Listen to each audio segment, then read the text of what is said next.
Today's episode is sponsored by Branding Iron, Advertising, Marketing, and Public Relations.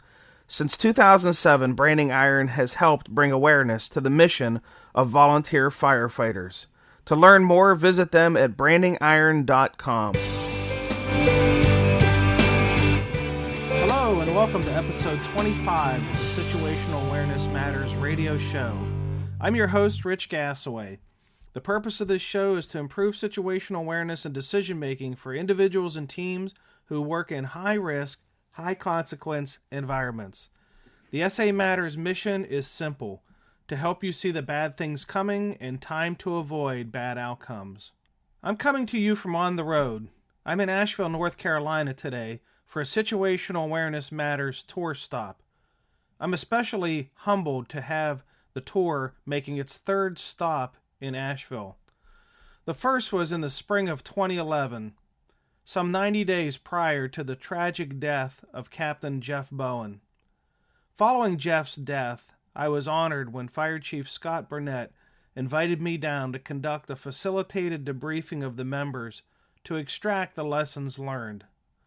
I am also extremely impressed with how the Asheville firefighters took the recommendations in that report and created over a dozen committees to address opportunities to improve the department. I can honestly say from first-hand experience, the Asheville Fire Department learned and improved from tragedy. I see so many fire departments that don't do that. Good on you, Asheville Fire, for honoring the loss of Captain Bowen with your zealous quest for improvement. I have a great interview coming up where I talk with a firefighter who called a mayday after falling through a weakened floor, so stay tuned for that. But before I introduce our guest, I'm really excited to share with you an announcement about some really valuable features that are going to be added for the benefit of the Situational Awareness Matters community. You might have heard me mention this in a previous episode. About a year ago, we launched the Situational Awareness Matters Online Academy. The feedback from the students was awesome, and we've taken your great ideas and we've rolled it into an updated version of the Academy. One of the features will allow a department to enroll all of its members in the Academy. Previously, the only enrollment option was for individuals. We're adding more video content and more audio content. The Academy is the most affordable way for your entire department to get dialed in on the critical skills of developing and maintaining situational awareness while working in high-risk, high-consequence environments. So watch for announcements for the new Academy to be released on the SA Matters website. Currently, also on the SA Matters website, there's a free membership where visitors can opt in to receive a monthly newsletter. Coming soon, new members who sign up for the basic membership will receive a free special report that I've written just for you. 25 best practices for improving first responder safety. I hope you'll consider signing up and joining the more than 3,000 members of our community. All the current members will be converted automatically to the free basic membership level, so you'll continue to receive your newsletters. For those who want to take their understanding of situational awareness to a higher level, we're going to begin offering a premium membership. And I'm really excited for this. For an annual fee of $108, premium members are going to receive monthly situational awareness audio and video messages, audio downloads of blog articles so you can listen to them on the fly, transcriptions of the podcast radio show so you can reference the radio show in your teachings, exclusive content in the monthly newsletter, discounts on books and videos on the website, discounts on Academy tuition, exclusive webinars and teleseminars, access to an online mastermind forum on situational awareness, access to outlines, workbooks, and note guides from my live courses, access to exclusive interviews with thought leaders in health and safety, and an opportunity to sign up for select live classroom programs via streaming video or audio link-up. The first 100 who sign up for the premium membership will receive a free class entitled Situational Awareness Lightning Round, 30 Barriers That Impact Situational Awareness. The class normally sells for $99. It's going to be given away to the first 100 premium members who sign up.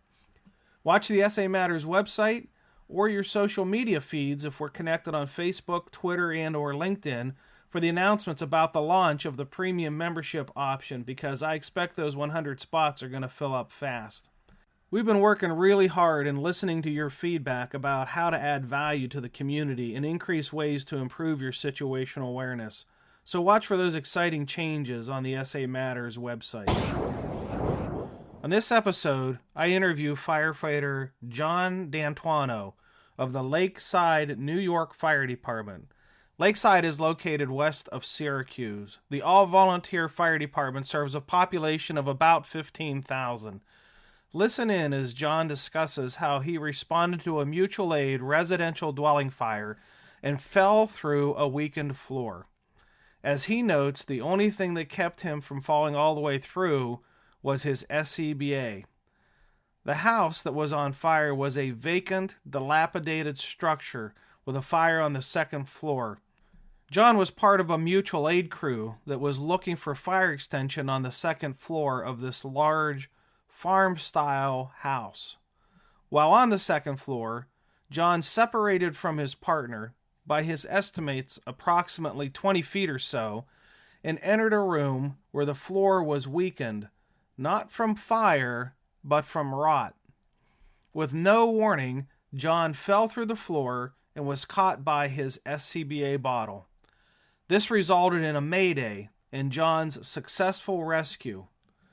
During his interview, John will share some valuable lessons learned, including the importance of not being complacent and letting your guard down. Simply because you're in an environment that does not contain a lot of smoke or fire doesn't mean that you're not in danger. John recalls hearing someone announce that the structure was in poor condition and the floors had been compromised, yet he still fell through the weakened spot. At the time, the department did not have a Mayday policy, and firefighters were not trained on a standardized Mayday procedure. Typically, a rapid intervention team is identified by the dispatcher at the time of a call. John does not recall a specific department or company being named as the rapid intervention team for this incident, even though there were over 40 firefighters at the scene.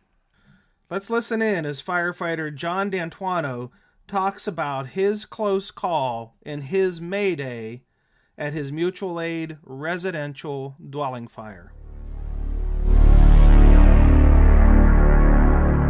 Well, it was a drill night for us. Regular drill that we have weekly.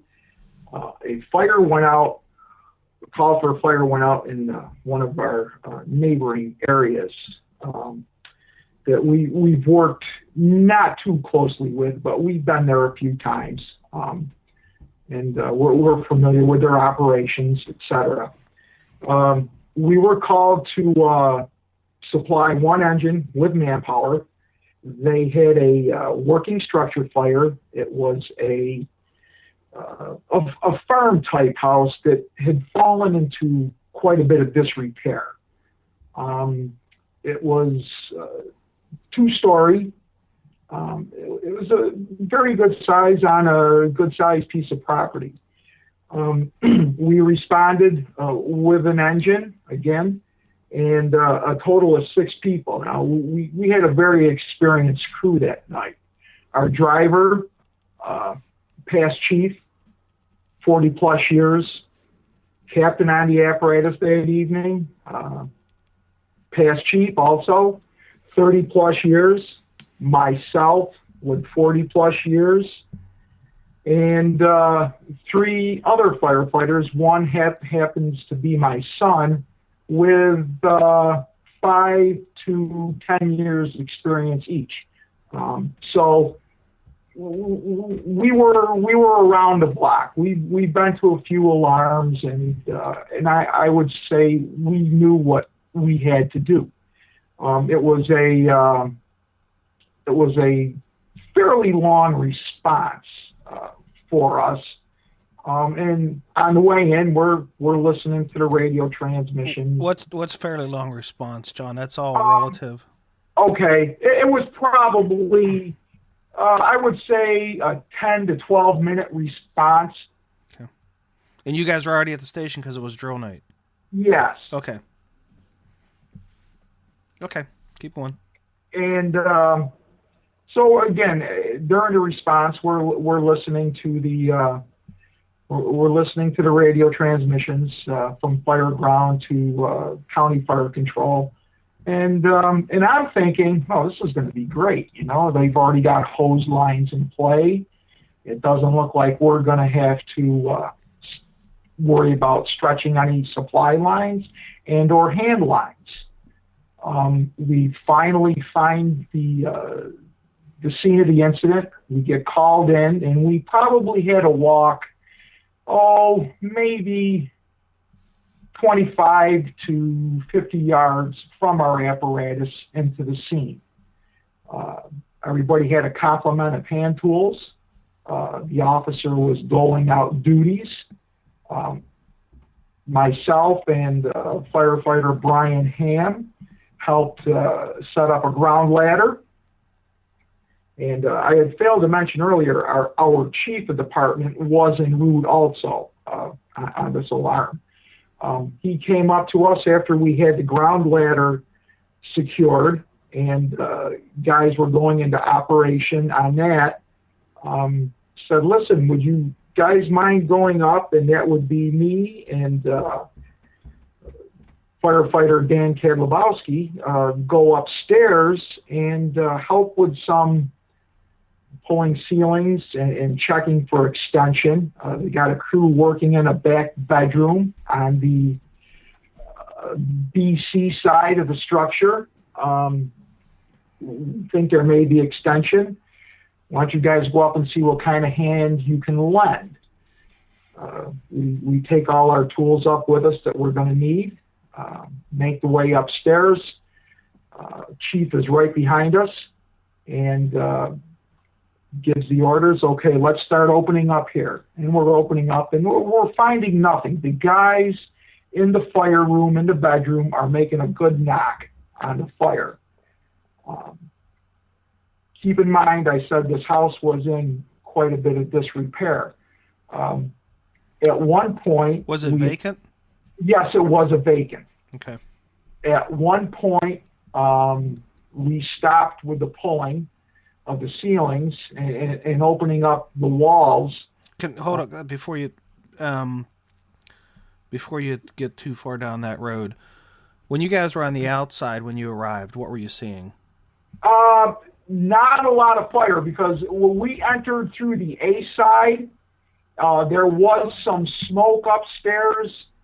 Most of the fire was on the B side, and the flame and smoke was emanating mainly from that side. So when we walked in, it was relatively calm. We didn't put on any masks until we got up to the second floor, trying to, preserve our air supply.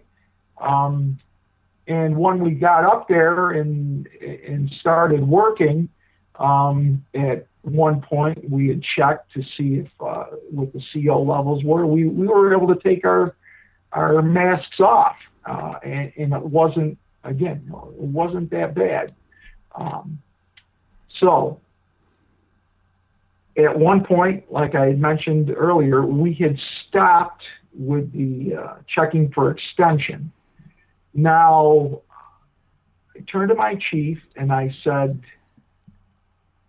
would you mind if I go and check a couple other areas that nobody has gone to yet? He says, yeah, I've got no problem, John. He says, do what you got to do. Just report back to me if you find anything. You got it, Chief. So on my way, I go over to the D side.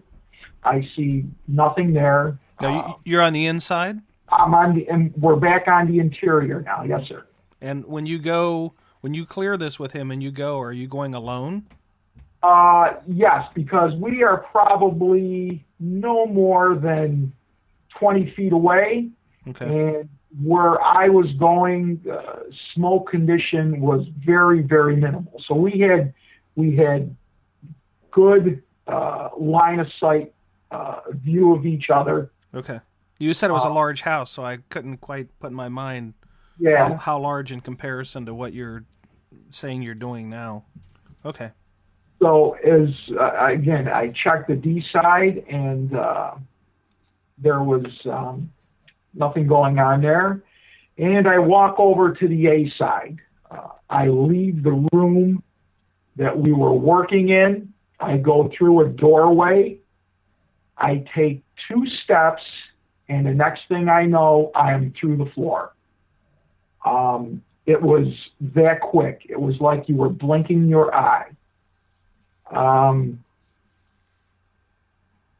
Immediately through my mind, it's running, okay, John, and I'm literally checking all my pieces of my body in my mind. Okay, you got both arms. I can feel both legs.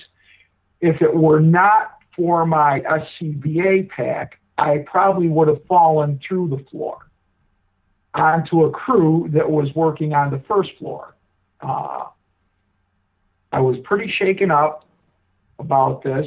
I did call a Mayday on my radio, but I'm not sure if it was heard, but I did hear the outside operations chief said, "We've got a firefighter down. We've got a firefighter down. Get a crew up to the second floor." The scary part about that was, as I'm checking myself and my feet are dangling through the floor, I'm trying to hoist myself up with my elbows to back myself out of the hole that I had just made. Here comes this other firefighter. I do not remember what department. He lands right in front of me to help me. Now, this floor is severely compromised. Can I ask you, was it rot or fire damage? It was rot. Okay. And so the fire wasn't right below you, and that's what caused it? No. Okay. No. All right. Keep going. This other firefighter, again, I said the floor was, severely compromised. He comes in front of me to my aid, and I probably would have done the same thing. The main thing that I was concerned about now, with his weight so close to me, is this floor going to give way, and are we going to end up on the guys below? Did you know there were guys below you at that point? Did I? Yes, I did. I knew that there was a crew working down there. Could they see your feet dangling through the floor? Yes, they could. As a matter of fact, it was the captain of our rig who called for a ladder to get a ground ladder in there so I could get my feet on the ground ladder and have a little bracing, if you will. So the captain was below you? Yes. Okay. Working with a crew. Right. Okay. Our chief was about 4 steps behind me when he heard the crash. He had the presence of mind to grab my SCBA shoulder straps and hold me until, like I said, that ground ladder was placed underneath my feet so I could have a little bit of support underneath me. With that, I was able to get my SCBA straps undone. Chief helped me. I was able to situate myself. Chief was able to ease my SCBA pack off my shoulders, and with that off of me, I was able to dig my elbows in and use the ground ladder that was placed under my feet to back out of the hole that I made when I fell through. Again, I was quite shaken up. Chief got me downstairs right away. the incident commander had called for we had an ambulance already on the scene. They took me right into the rig. I happened to know the paramedic who was working that evening. She was a friend of our family. Got all checked out. The thing for me, having this happen again, it was very embarrassing. Again, to me, my pride was hurt at that time more than anything else. I did not receive any treatment in the ambulance other than blood pressure, taking my vitals. I refused treatment, and at the hospital, I did not want to be transported.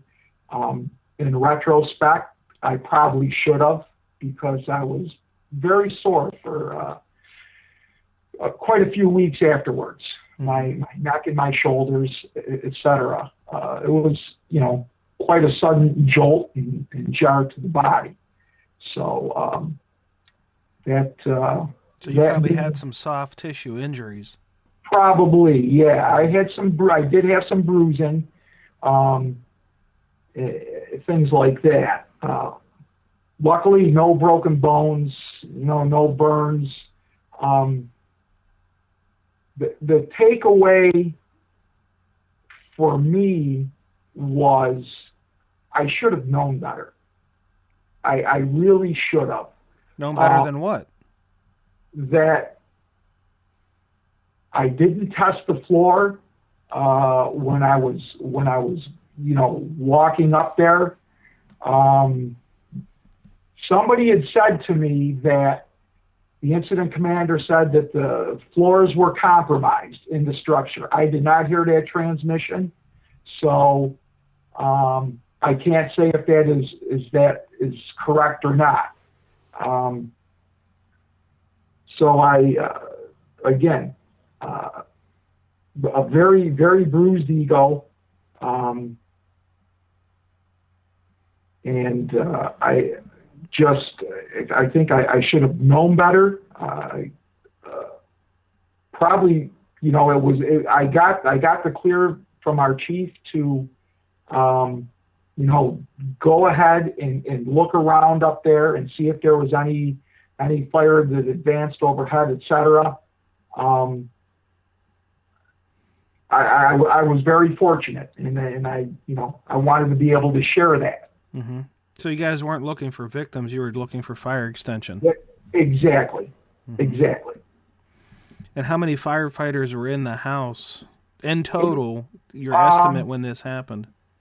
On the second floor, there was a crew of, I believe, 4 on the hand line that was working that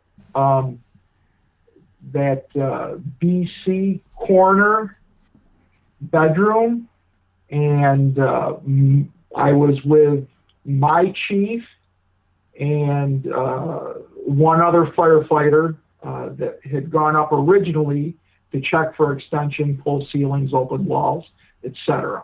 Mm-hmm. On the floor below me, there was our captain, and I believe he had a crew of 3 or 4 with him also, mm-hmm. Right below me, where I had come through the floor. Mm-hmm. Did you have a radio with you? Yes, I did. And you said a Mayday was called. Did you call it? Yes, I did. Okay. And does your department have, at the time, not now, but maybe at the time, did your department have had the firefighters been through training on Mayday? Let's pause for a moment from our interview with John and the answer to that question, so I can tell you where the upcoming live Situational Awareness Matters tour stops are going to be. In case you are in the area, you might be able to swing by and attend a program, or if not be able to attend a program, at least reach out to me and we'll say hello, meet up, maybe have a cup of coffee or a cold beverage. October 15th to 24th, I'm going to be in Ottawa, Ontario, actually on a research project called From Knowledge to Practice, Embedding Scientific Knowledge of Fire Dynamics into Firefighting Operations.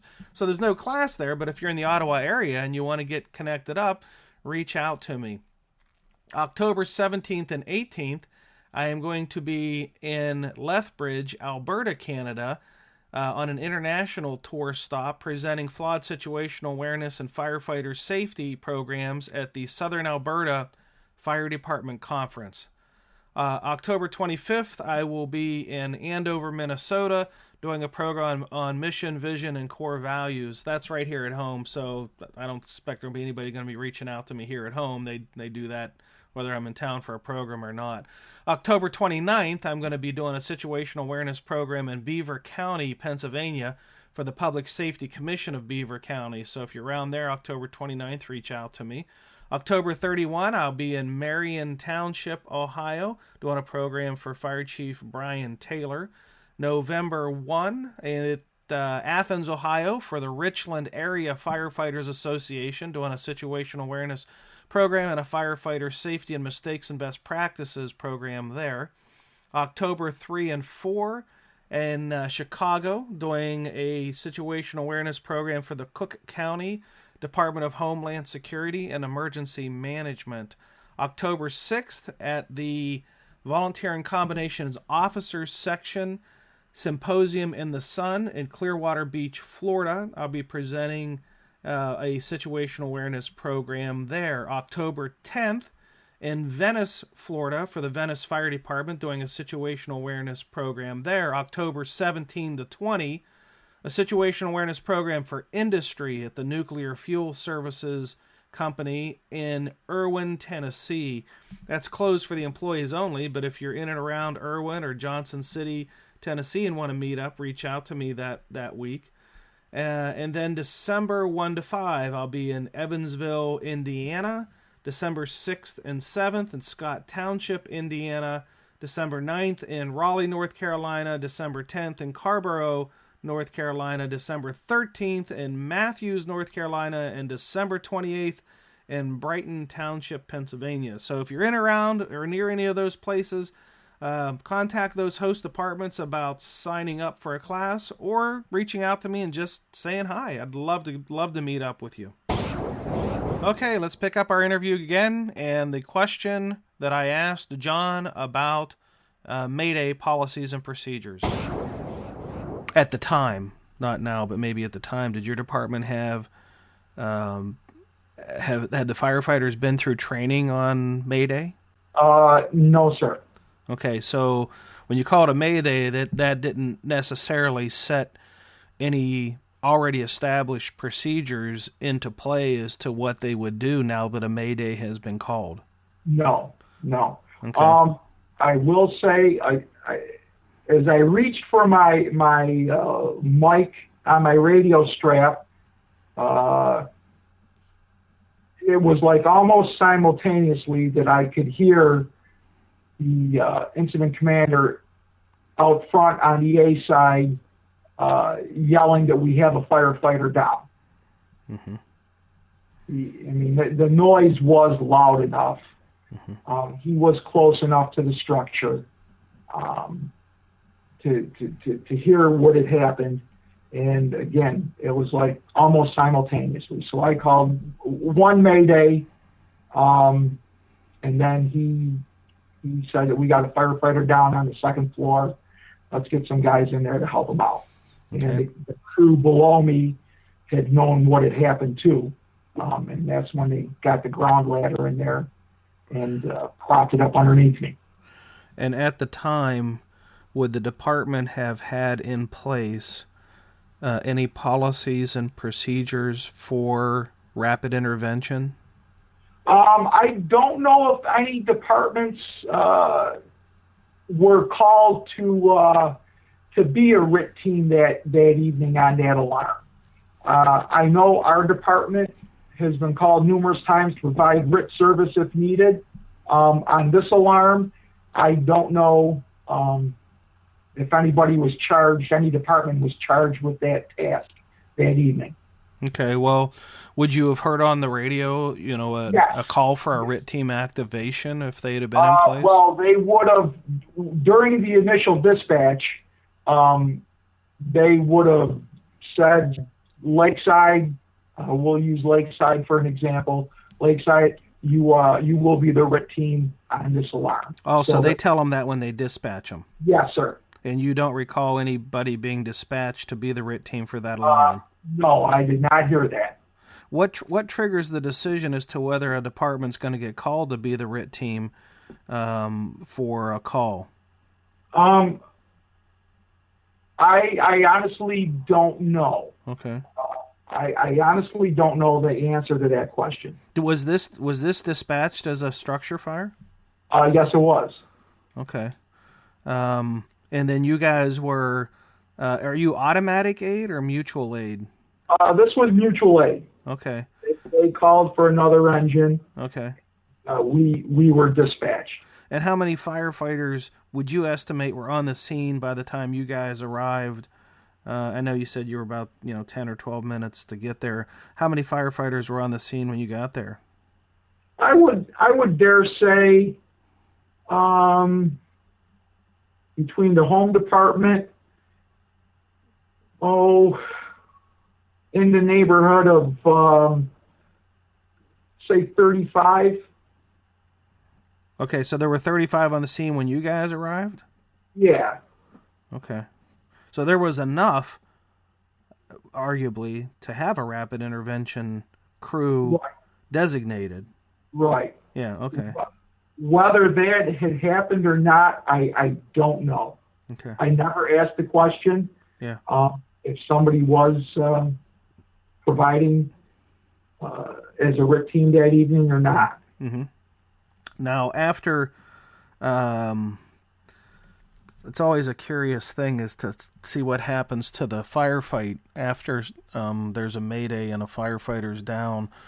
Did it affect the actual fighting of the fire as the attention of the incident shifted toward the firefighter down? No, I do not believe so. The handline crew that was up on the second floor, I think it was business as usual. They continued the attack on the on the fire room.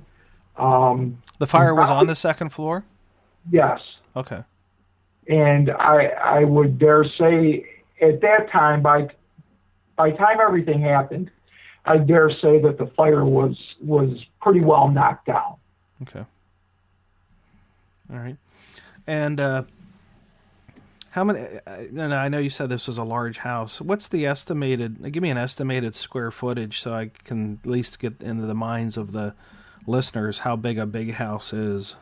Oh goodness, I'm not very good at measurements. All right. I'm sorry I can't help you there. Okay.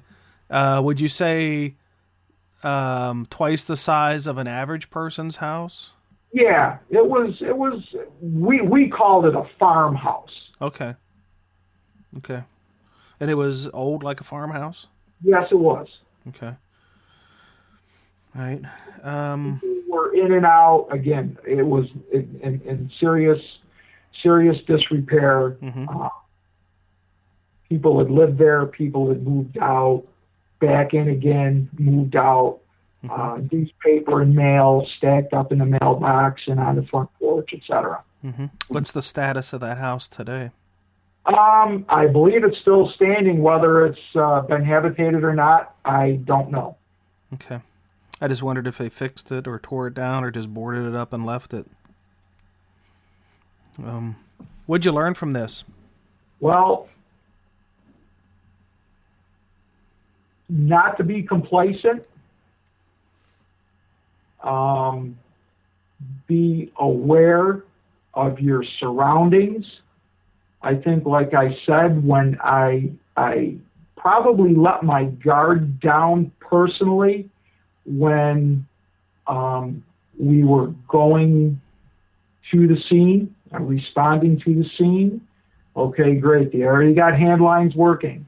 They've established a water supply. You could hear all the action going on via radio. Maybe that's when I let my guard down. I know now in subsequent alarms I've been on, I am on high alert. Just so something like this does not happen again. It's amazing how your level of alertness changes after you almost die, huh? Yeah, it's the eye opener, I guess. Mm-hmm. And what advice would you give to a young firefighter? You know, you got 41 years on, so it's arguably that it's heading toward the day where you need to pass the torch or pass your knowledge on. So you've got a group of firefighters that all say have 2 or less years experience, and you come into the kitchen table and they're all sitting around and you want to share with them some of the wisdom that you now have as a result of this call. What would you tell these young firefighters? Please take your training seriously. This is not a football game. You're not going to cross a goal line and everything is going to be over. This is a job, whether it's volunteer or career, that just keeps evolving and evolving and evolving. If not, you don't play it that way, you're going to get seriously injured or worse. I would also like to say that as a department, the chief officers, line officers really need to enforce building construction. They need to really enforce Mayday procedures / protocols. Drill on that. The old adage, you need to play and drill the same way. Mm-hmm. It starts in the firehouse. We are not invincible. We've got to be aware of what is happening around us constantly, from the time the alarm goes out until the rig is backed in. That's what I would like to impart on the younger generation. Yeah, good solid advice there. Was there any kind of after action review or a get together of the departments involved to kind of see collectively lessons learned or things that could be done different or better as a result of what happened to you? Unfortunately, no. We had what I thought was a fantastic opportunity. I belong to a department that is part of a coalition of, I believe, 8 other departments. At the time we were teaching Firefighter 1, I was kind of hoping that the instructors would come up to me and say, "Hey, John, would you like to share your story of what happened that evening?" Not get into a whole lot of detail, but just get it out there, how quickly situations can change on you. I was never asked to comment on it. Even our home department during drill, it was kind of like, let's maybe stay away from that. And I don't know why. Mm-hmm. Maybe I should have pushed the issue, but deferring to my chief officers and line officers, we just left it at that. Mm-hmm. Do you get a chance, other than like on the show here with me, do you get a chance to share this story and lessons with others in your area, or have you had that opportunity? No, I have not. Okay. Well, all the better that you get the chance to come onto this venue, or this format of the podcast, and to share the lesson, because it really was a really close call. And if you'd have went all the way through that floor, I mean, you could have ended up landing on someone else and causing them a significant injury. Or if you had no one else to break your fall, it could have resulted in you could have broke your back, you could have broke who knows what. Yeah. Yes. Let me think if there's anything else that I could... is there anything else that you would want to share that you maybe haven't had the chance to say yet because I didn't ask you the right question? The main thing, I think that we missed, we were left at the station, and I mean the train station. I'm being facetious here. We missed an opportunity to maybe touch some budding firefighters in that Firefighter 1 class. I am not the type of person that likes to toot his own horn, but I think I do have a good story to share. Again, the kitchen table story of how quick the situation could change. I think we really missed that opportunity. Mm-hmm. And again, deferring to instructors, I know that instructors are bound by content and time constraints of the subjects that they're teaching. Mm-hmm. I do feel that although it may not have been as dramatic of an incident, for me it was.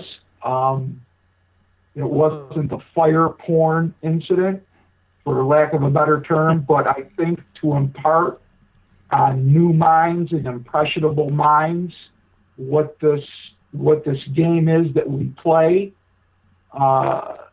and take seriously, I think it would have been a good addition to one of their sessions. Yeah. Well, on the upside, you will now have forever a permanent link to this podcast that you can at least point students or instructors into the direction and say, look, you might not have time to cover this in class, but get your students to go on iTunes or onto Stitcher Radio and download this interview and make it a homework assignment for them to do that, and then come back and just have a conversation about how important it is, as you say, to not be complacent and to always be on guard. And I think that would be a really powerful lesson. You just gave that lesson not only to all the firefighters around Syracuse, you gave that lesson to firefighters around the world.